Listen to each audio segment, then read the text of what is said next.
Thank you so much for joining us. Today, we are going to be diving into a Bible topic that we don't typically hear about much at all. So I hope you learned something, and I hope you share it with your friends. My name is Rachel, and I am the Associate Director of the Hebrew Bible Institute. This is my friend Eric. He helps keep things real over here. And Pastor Sasha Bolotnikov, you are the Director of the Hebrew Bible Institute. My pleasure. Yes, and it's my pleasure too. We learn a lot from you. So, okay. I called you a few days ago and I was like, I've been reading this Sabbath School quarterly and a paragraph just jumped off the pages to me. And we got to dissect this a little bit because, it really caught my eye. In the Sabbath School Quarterly, Lesson 4, it says, scholars have often debated whether or not Jesus's primary concern was working among the Jews or with the wider world. Some argue that because Jesus spent most of his time with the Jews and told his disciples to do the same, at least while he was with them, the Jews were his central focus then. There's some truth to this idea, but there are numerous instances in which Jesus demonstrated that his love was for more than just the Jews. Now, I understand where the Sabbath School authors here are coming from. They're trying to explain to us that we need to be more involved in mission and to the world, not just to a specific people group. But there was a purpose that Jesus said that he was sent for the lost sheep of Israel. And it's actually scattered all throughout the Bible, really, that Jesus was sent for the Jews. And it's hard to talk about this because we are rarely taught about why Jesus said that he was sent for the lost sheep of Israel, because nobody really knows what it means. But we're going to dissect that today. In Acts 11:19, we see the disciples. Paul wrote that the disciples were only preaching the gospel to the Jews. And then we see in Romans 1, that's Acts 11:19. And then in Romans 1:16, it says that the power of the gospel is to the Jew first. It's interesting. When we usually hear that verse quoted, we hear, the power of the gospel, helps you to not be unashamed. And then we just leave it there. But it says the power of the gospel is to the Jew first. What does that mean? And then we also see in Matthew 15 where a really wild story. It says that a woman of Canaan, this is Matthew 15:22, a woman of Canaan came from that region and cried out to Jesus, saying, "Have mercy on me, O Lord, Son of David. My daughter is severely demon-possessed." But he answered her not a word. And his disciples came and urged him also, saying, "Hey, send her away, for she cries out after us." Like, this lady's annoying. But he answered and said, "I was not sent except to the lost sheep of the house of Israel." Then she came and worshipped him, saying, "Lord, help me." But he answered and said, "It's not good to take the children's bread and throw it to the little dogs."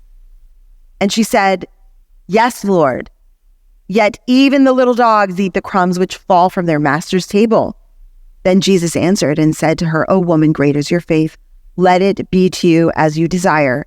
And her daughter was healed from that very hour. Oh, this is so confusing. It's confusing because it's like, did Jesus just call somebody a name? Did he just call Okay, look, Jesus just called this lady a dog, right? Mm-hmm. And then before that, he's just like, yeah, I'm not gonna heal you. I'm not gonna help you. But then he does help her. So in American culture, somebody is called a dog, it's offensive, is it? Yeah, generally. It would have been offensive back then too. Oh, it's even more offensive because remember, in the Middle East, dogs are not your fluffy animals who become a member of your families. Mm-hmm. Dogs, pigs in Middle Eastern culture. This is why even today, some Arab people, especially Arab people, dogs are very unpleasant to them. Right. And we'll hear you break that down for us even more. But here we see a Gentile asking Jesus for help, and he turns her away because she's a Gentile and says, no, I'm only here for the Jews. I was only sent for the Jews, the lost sheep of Israel. So what does that really even mean, the lost sheep of Israel? And also, like the Sabbath School author said, we clearly see Jesus helping and preaching the gospel to non-Jews as well. So what does this all mean that, Jesus says, I'm only here for the lost sheep of Israel. I'm only sent from God to preach to the lost and help. She was asking for healing, and he's like, no, I'm only here for the lost sheep of Israel. And then Paul says that the disciples were only preaching to the Jews. And then Romans 1 says the power of the gospel is to the Jew first. Sasha, what's up with all of this? When I hear and I read this statement from the Sabbath School Quarterly, I'm a little kind of taken with a tongue in cheek because there is not many instances where Jesus actually was helping someone who is not Jewish during his earthly ministry. One instance is right here, a woman from, Syrophoenician origin or Canaanite woman, whatever they call her, and the other one is Samaritan woman. And then there was the son, right, of the centurion. That's correct. It was actually, yeah. So are you saying there's really only 3 stories in the Gospels that off the top of your head that you could think of Jesus preaching or healing a non-Jew? Well, what about all those crowds? Were all those crowds Jewish only? Where did Jesus have his ministry? Jerusalem, Galilee. We often, and I've been speaking about this very, very vocally because there's a stereotype in the Seventh-day Adventists, among the Seventh-day Adventists especially. And the stereotype is Jews are not accepting Jesus. Mm-hmm. And I tell you what this stereotype does. It hurts someone like you, like me, and like other Jewish Seventh-day Adventists because they come in and they're like, who we are if Jews are not accepted Jesus? Who are we supposed? Yeah, because we accepted Jesus. Are you ignoring us? Obviously the majority of Jews haven't accepted Jesus, but if Paul says the power of the gospel is to the Jew first, and Jesus said he was only sent to the Jews, and the disciples only went to the Jews, there's a pattern here. What is the purpose of that? Because I feel like the Sabbath School doesn't really break that down for us, and they're kind of like putting that to the side and saying, but Jesus reached other people. And what you're saying is not really. He was reaching thousands of Jews and only 3 non-Jews. So what you're trying to say here is, no, Jesus's ministry was really, when he was here on earth, it was for only the Jews, basically, besides those 3 other people. Why? And it's not exactly 3 other were not Jewish, because you have to remember that there were many so-called God-fearing Gentiles. So this Roman centurion definitely was God-fearing Gentiles. So there were quite a few Romans who were on their way to converting to Judaism. That's why we have to. It's kind of have many proselytes. So people who received circumcision, they were not ethnically Jewish. So basically, this is something which is needs to be accounted for. So we're down to basic. And Samaritan, it was kind of again some kind of a type of close to. But, so this particularly pagan woman is only one case. Okay, so why? Because we know, we have a non-Jew at the table. He knows that Jesus came here for his sins too.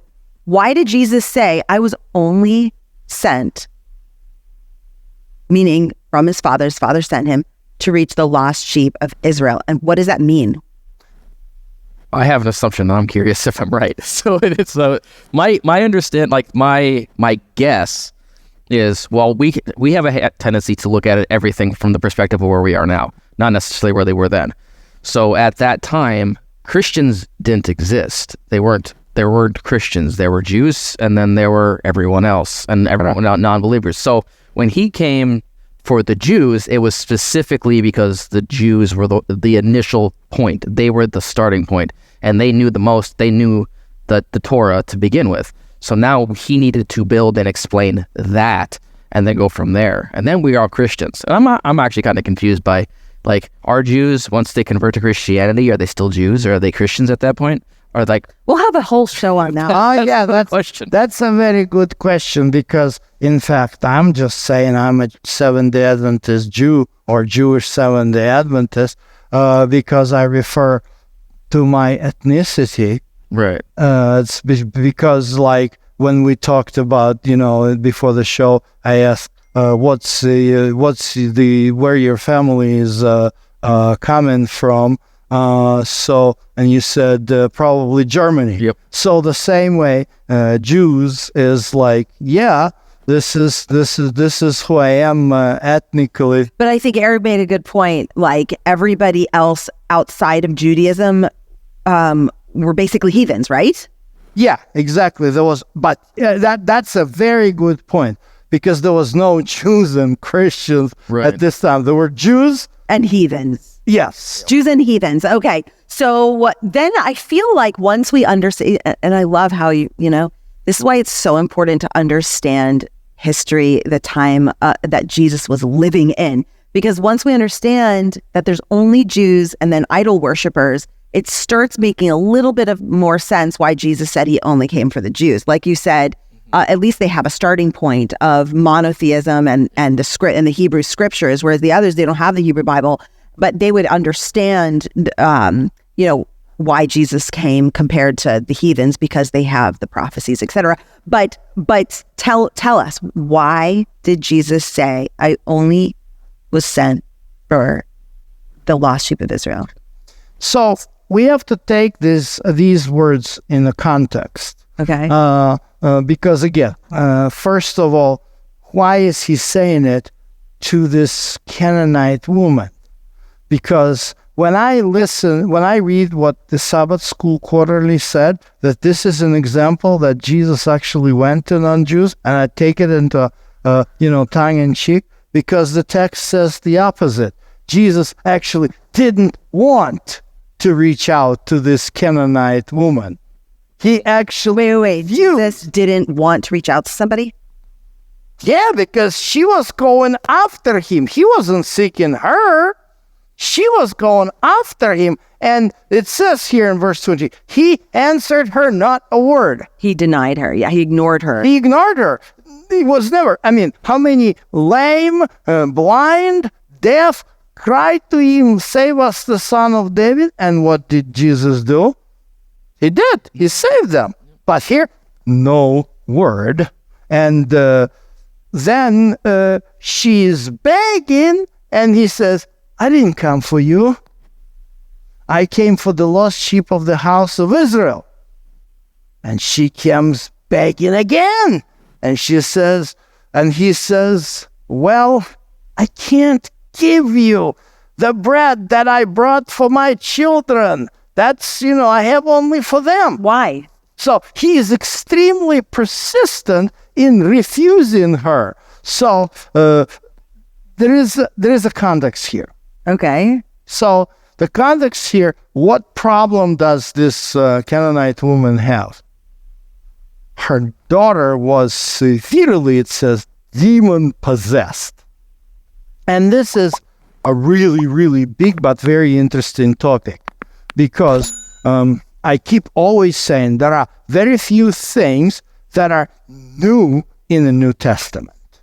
They're new in the New Testament. But there's one thing which is absolutely new. We don't have it anywhere in the Old Testament, this demon possession phenomenon.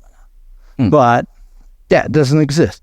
But when we look very carefully into the Gospels, we will discover that the only place where Jesus encountered demon possession was Galilee. Never in Jerusalem, never in Judea, Galilee only. Why? Well, we have to look at the prophet Isaiah, where prophet Isaiah speaks about the coming of the Messiah.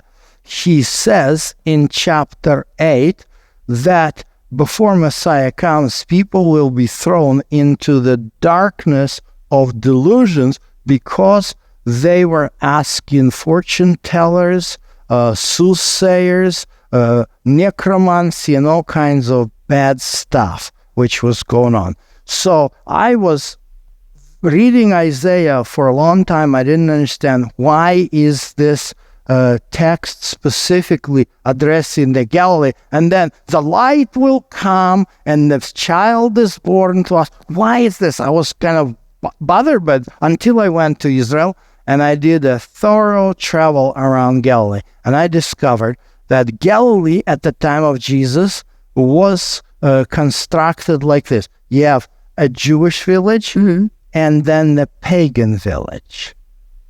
And what it does is this. So, here's a Jewish village. How do you know it's a Jewish village? Because you discover the synagogue there. Okay. How do you know it's a pagan village? You discover all these pagan places there. Okay. So, there were Jews who, especially young Jewish men and women, attracted by this pagan worship. So are you saying Galilee was more of a city for pagans and Jews moved in because they were attracted to paganism? No, they were moved in. Jews were moved in after the Babylonian captivities, but they settled by the pagans who already been there for a few decades. They were just neighbors. They were just neighbors. In Judea and Jerusalem, no. But in Galilee, Jews were neighbors with pagans. So pagans weren't in Jerusalem? And No. Okay. Pagans were not in Judea. Pagans were not in Jerusalem. Okay, so there was more demon possession among, basically only demon possession where the pagans were. That's fascinating. Because pagans were involved in wine, orgies, and spiritism. Okay, so get back to this, I'm on the edge of my seat now. So what does this background have to do with Jesus's response to this? So Jesus comes and saves. So what he says, he didn't say, I came for the Jews. He didn't say, I came for Israel. He said, I came for the lost sheep of the house of Israel. So this is very specific. Remember the parable, lost sheep? Yeah. How many sheep were lost? Only one. So this phrase, lost sheep of Israel, Christian theologians take it as the entire Jewish nations.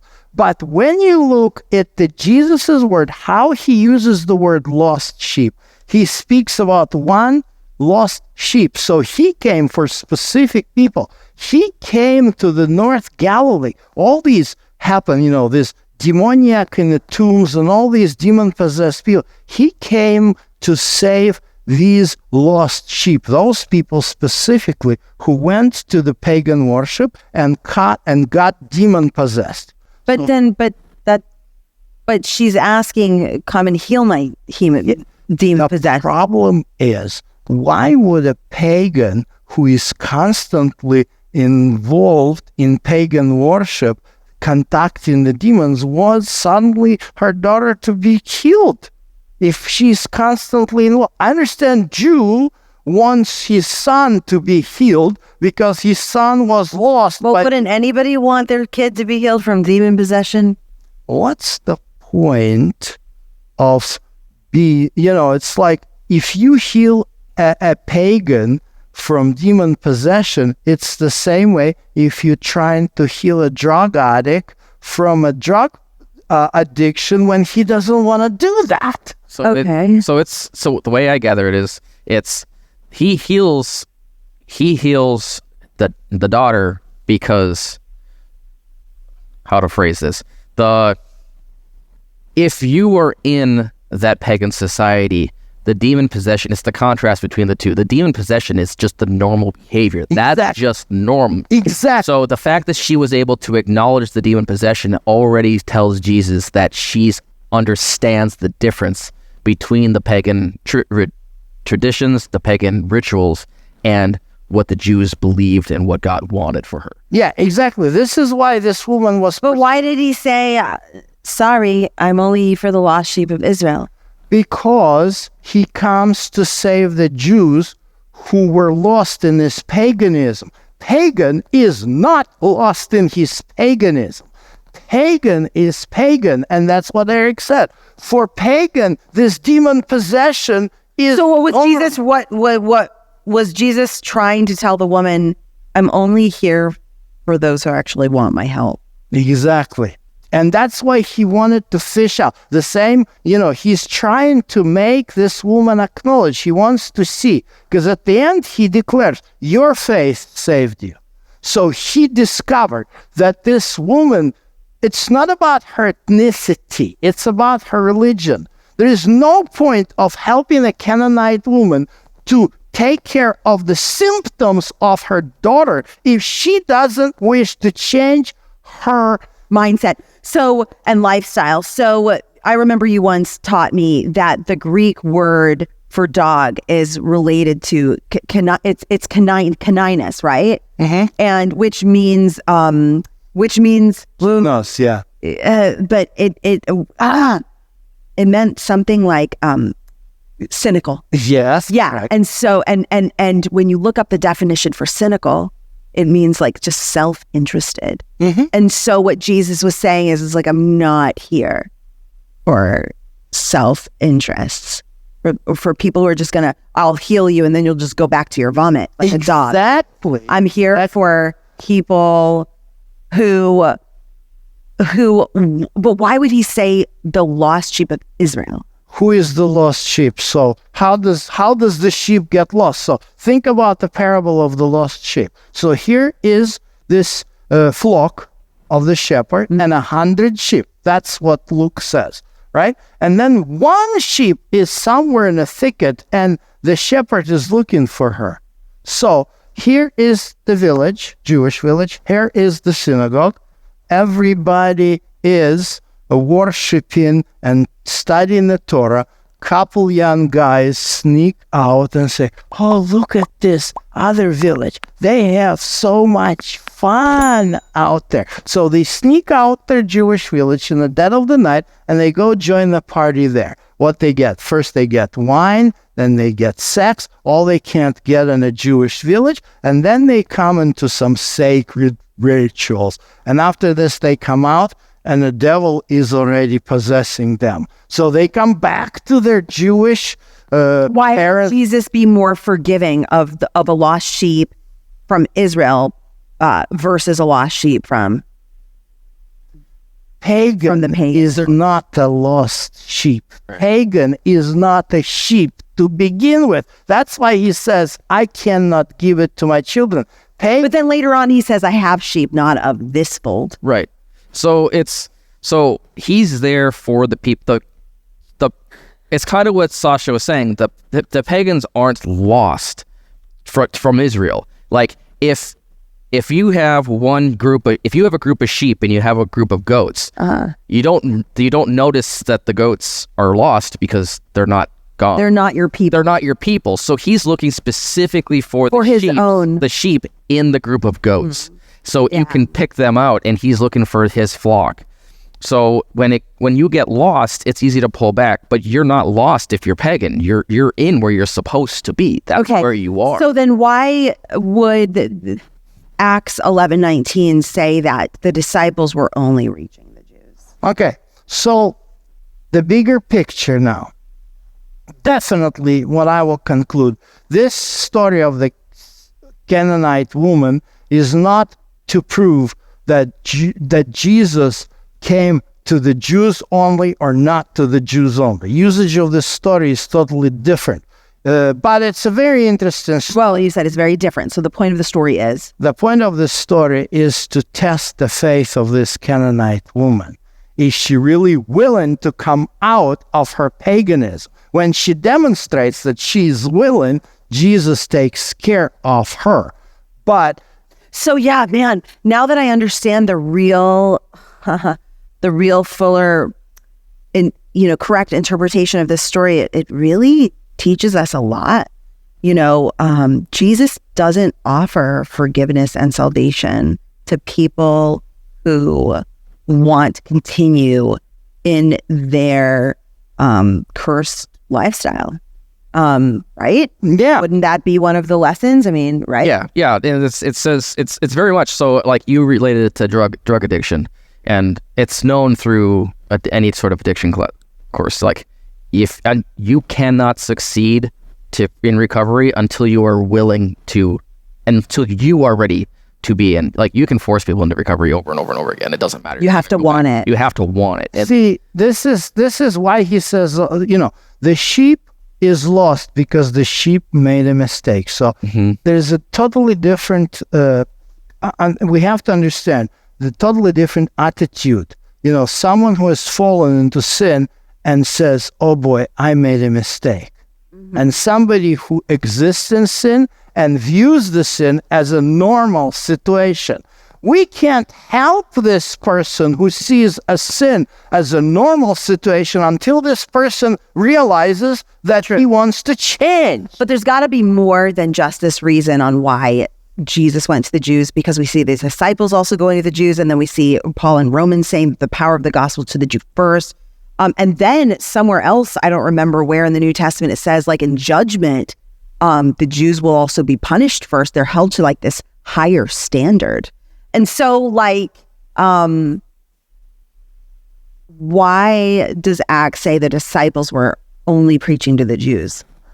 So we need to go to Jesus' master plan of saving the world, which is a little bit different than what was actually planned by initially in the Old Testament. So this is a little different. So in the Old Testament, in Isaiah, we have Jerusalem, the house of God, becomes the hub, and all people come to Jerusalem, to the God's holy mount, to learn the law. Jesus comes, and the new covenant turns the direction the opposite. This is how the Jesus' master plan looks in Acts chapter 1, verse 8. It says, "But you shall receive power when the Holy Spirit has come upon you, and you shall be witnesses to me." So, look, concentric. Jerusalem, all Judea, Samaria, and to the end of the world. So it's So you're saying that Jesus has a strategy for reaching the world with the gospel. He has this missionary strategy, basically. Yes. So to him, it starts with... Jews are the foundation. The foundation. Gosh, it's just so... I have so many emotions when I hear you say Jews are the foundation, because I feel like, like a lot of people in my church wouldn't necessarily jive with that. Yes, because we live under this stereotype. Jews reject Jesus. Jews reject Jesus. How are Jews the foundation? The foundation of what? Well, why are there 12 apostles? What else was 12? Tribes. Of course. So Jesus built the new covenant Israel. And by the way, this is where it becomes hard to swallow in our churches. Every single apostle is Jewish. So it's not, and this is the problem. The problem is that we are unfortunately conditioned by a certain tension, ethnic tension, racial tension, and people may look at me and say, oh, here is this Jewish pastor trying to teach us that he is greater than us. And this is not my intent.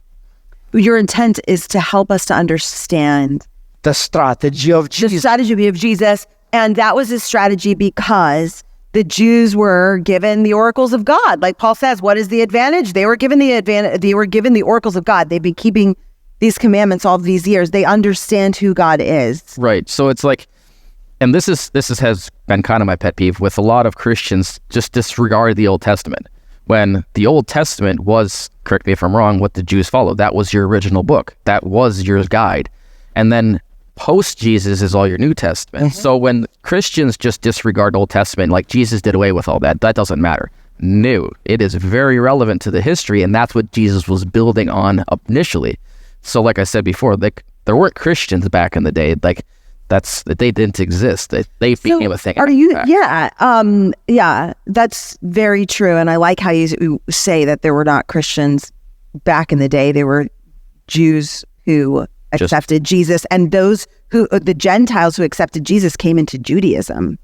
Yes, exactly, because Christianity was not that separate religious culture, as Eric said. It's absolutely correct. Christianity was actually a sect within Judaism, like Pharisees, Sadducees, Essenes, Zealots, Christians. They were part of this big Jewish. They were a sect because they were believers in Jesus. They were a sect because they believed in God as a creator, as opposed to pagans who believed in many gods and worshipped the Roman emperor.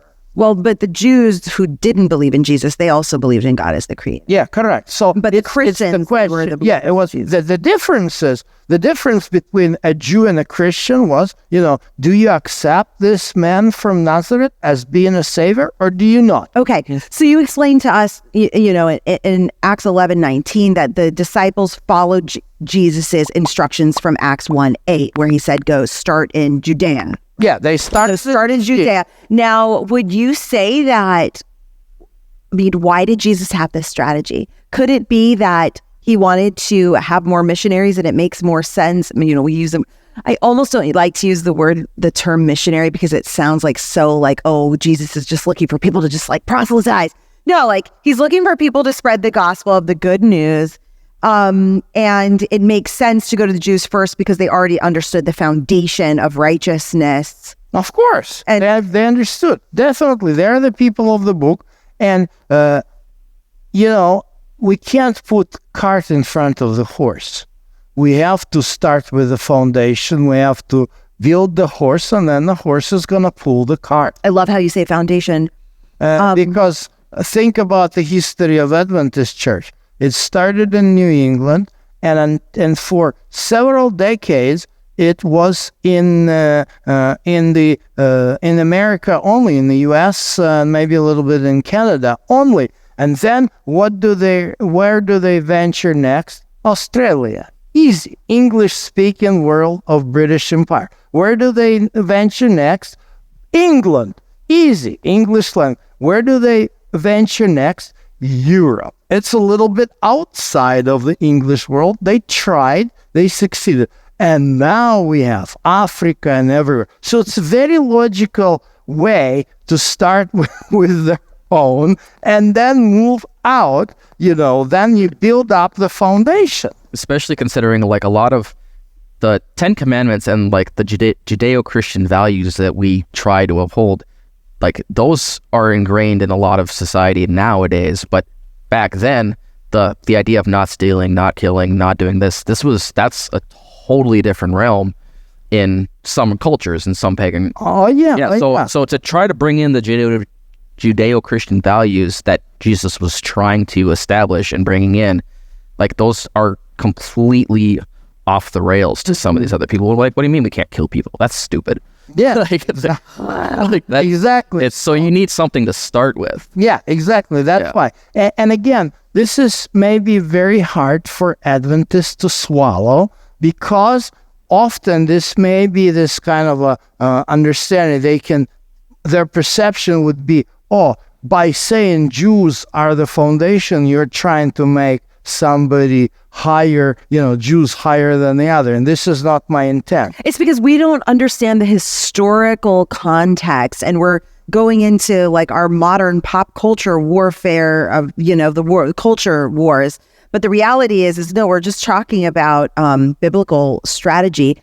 However, I really want to understand Romans 1:16 better, where it says that the power of the gospel is to the Jew first. What does that mean? So exactly, Jews first, it's the same Jesus strategy, what Paul said, and then the Greek second.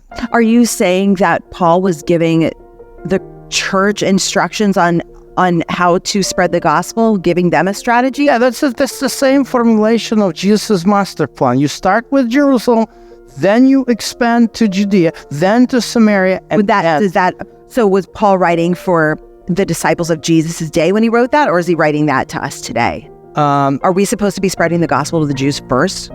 We supposed to spread the gospel to the Jews. Definitely, we're supposed to spread First, like what Paul said in Romans 1:16? Yes, and the reason why Paul is bringing it up, because as Eric knows, Jews will understand it much faster than the pagans. It's just much faster.